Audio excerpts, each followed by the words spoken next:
Assalamualaikum warahmatullahi wabarakatuh.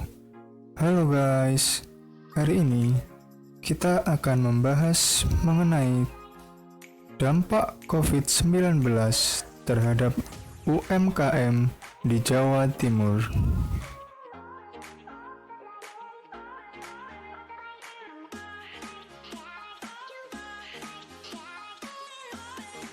COVID-19 atau sering disebut dengan virus corona pertama kali ditemukan di Wuhan, China pada Desember 2019. Virus ini diduga berasal dari kelelawar. Virus ini begitu cepat menyebar ke seluruh penjuru dunia. Tercatat 200 negara terdampak virus tersebut. Pada tanggal 2 Maret 2020, Presiden Joko Widodo didampingi dengan Menteri Kesehatan menyatakan bahwa 2 warga Indonesia positif COVID-19. Dan berselang beberapa hari, tanggal 28 Maret 2020, tercatat 1.155 kasus COVID-19. Ini membuktikan bahwa penyebaran COVID-19 begitu cepat di Indonesia. Penyebab mudahnya COVID-19 menyebar di Indonesia, salah satunya sektor pariwisata.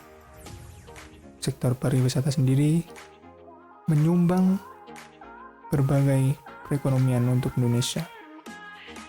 Dengan adanya virus COVID-19, maka sektor pariwisata harus lumpuh total.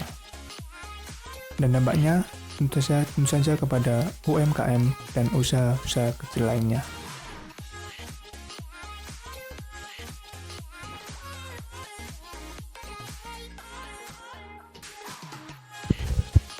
Terjadinya krisis ekonomi saat ini bukan merupakan krisis yang pertama kali melanda tanah air. Di tahun 98, krisis besar datang dan menyurutkan perekonomian. Bedanya, 22 tahun yang lalu, usaha mikro kecil menengah atau UMKM justru bisa membantu menyelamatkan perekonomian. Seperti meningkatnya ekspor UMKM yang kebanyakan bahan baku lokal, hasil laut, dan pertanian itu meningkatkan dengan dolar yang tinggi. Sementara, pada kondisi sekarang, perekonomian global pun tengah lesu, di mana begitu permintaan juga menurun, dan menurut data yang dari Ketua Umum HIPMI Jaya mengatakan bahwa omset UMKM sekarang bahkan hingga 70% menurun. Dan dari data yang beredar ada 1.785 koperasi dan ada 163.000 pelaku usaha mikro kecil menengah sudah menjadi korban pandemi virus corona. Sektor UMKM yang paling terdampak yakni makanan dan minuman. Satu persatu koperasi dan UMKM sudah mulai tumbang dengan adanya pandemi ini. Banyak sekali dampak yang terjadi di wilayah Jawa Timur. Salah satunya koperasi di daerah Sidoarjo. Beberapa waktu yang lalu sudah mengagendakan akan melakukan rapat anggota tahunan dengan melibatkan massa yang cukup besar dan harus ditunda dahulu pasca pandemi ini karena sudah mendapatkan imbauan surat edaran dari dinas koperasi setempat.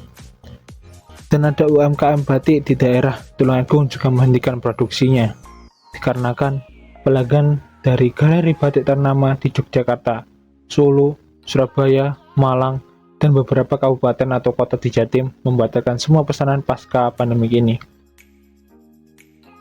Dampak pandemik ini juga dirasakan oleh para pelaku UMKM di Blitar, di mana 2 gedung kue lebaran yang bernilai miliaran yang mestinya dikirim ke berbagai kota sekarang dibatalkan dan bisa dibilang rugi miliaran rupiah dikarenakan para konsumen membatalkan pesanan.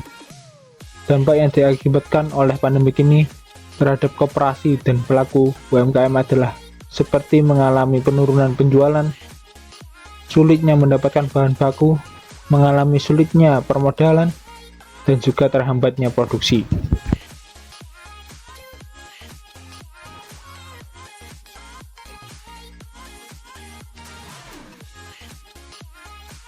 Selanjutnya yaitu langkah yang diambil pemerintah Jawa Timur untuk membantu koperasi dan UMKM tetap berjalan di tengah pandemi COVID-19.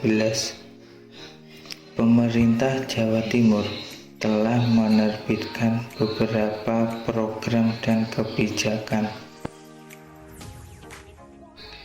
Yang pertama, pemerintah Jawa Timur berupaya mendukung UMKM melalui Bank Indonesia Jawa Timur agar bertahan selama pandemi COVID-19. Bank Indonesia Provinsi Jawa Timur akan terus berkoordinasi dan bersinergi dan otoritas terkait dalam menempuh langkah-langkah kolektif untuk memantau asesmen dan mitigasi implikasi penyebaran COVID-19 terhadap stabilitas ekonomi di Jawa Timur. Yang kedua, program dana bergulir, modal kerja, dan investasi UMKM di Jawa Timur masih tetap berjalan di tengah pandemi COVID-19. Dinas Koperasi dan UMKM Provinsi Jawa Timur masih menerima pengajuan akses dana bergulir. Yang ketiga, program bantuan langsung dan pemberdayaan UMKM. Pemberdayaan tersebut melalui peningkatan kapasitas secara digital berupa pelatihan yang mencakup kemampuan adaptasi produksi usaha hingga digital marketing untuk memperkuat jangkauan penjualan produk UMKM. Nah, tadi sedikit informasi yang dapat kami sampaikan. Semoga membawa manfaat bagi kita semua. Jangan lupa tetap stay healthy dan stay at home. Terima kasih. Wassalamualaikum warahmatullahi wabarakatuh.